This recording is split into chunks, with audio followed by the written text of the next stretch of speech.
We got something very interesting last night in the NHL as Brandon Montour scored the fastest overtime winner in NHL history off a set play. Eberle wins the faceoff, puts it up ice, Montour jumps on it, goes to the net, within 4 seconds, game over. Now, shocker, I saw a lot of Habs fans angry about this. How does Brandon Montour score the fastest OT in NHL history? He moves offside off the faceoff. Sad. This had me wondering, what is the faceoff rule in the NHL? First of all, Brandon Montour does not cross the line before the puck is dropped. It seems like he starts moving when the puck is in the air, but I was combing through the rule book, and there are a lot of face-off rules. For example, there are 9 spots on the ice, there are specific requirements for where the centers put their stick, and there are also specific requirements for where the player facing off, i.e. the center usually, has to stand. Believe it or not, however, and I looked, there doesn't actually appear to be a rule regarding where a player has to stand at a center ice face-off. The rules, 76.6, say specifically that players cannot enter the face-off circle, and it also says that during end zone face-offs, all players must position their bodies on their own side of the restraining lines marked on the outer edge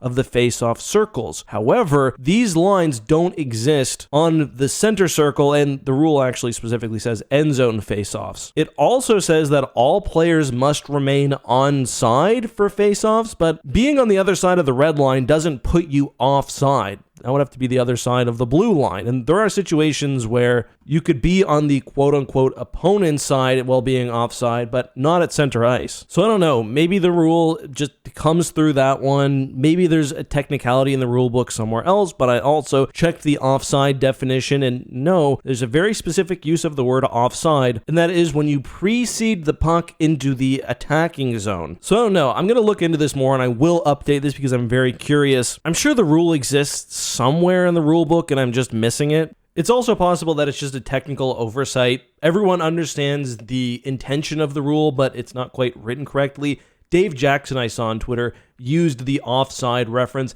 and in that case, the goal is also fine because Brandon Montour still has 1 foot over the red line before he crosses. You could argue that Brandon Montour is encroaching here, but because he moves as the puck is dropped and towards the net, the refs are probably right to allow this. And it's an exciting play. I love set face-off plays. You don't want the player interfering with the actual face-off being conducted in the circle, but that's not what happened here. Anyway, if you're a rules nerd and you know the answer to this, please let me know. I do find it interesting how the face-off format is developing. Sometimes you see the defenseman up at the line, other times they're back, but those are my thoughts. Let me know yours down below. If you enjoyed today's video, please drop a like, and if you want more content, there's a new basketball, football, and hockey video on screen right now. I'll see you soon. Thanks for watching.